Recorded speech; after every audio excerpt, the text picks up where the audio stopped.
Sunod po tayo muna sa start our program.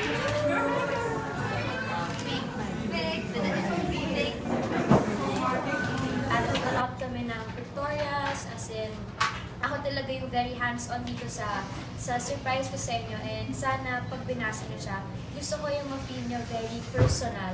Yung, ayoko yung something lang na masabi niyo na pinagawa ko sa iba or something na nakikita nyo na sa ibang mga sites, sa ibang mga, hindi lang sa Instagram. It's more than that, it's beyond that.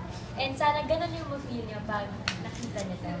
So, ngayon, iniisip kasi ng mga tao, diba, pag artista ka, nagbuhay ka sa dalawang life. So, it's the public property life and the private life.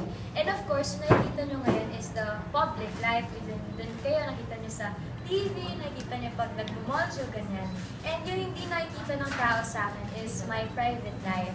And sa mga moments ko na yun sa private life, yun yung napansin namin na yun yung kailangan ko i-share with you para mas makilala niyo kung sino ba talaga si Kathleen more than just the artista girl or the teen queen na napapanood mo. So today, ayan, ipapresent ko na sa iyo yung moments na I want to share in my own words and things that I want the world to hear straight from me. So everyone, I present to you, please welcome kathbernardo.com.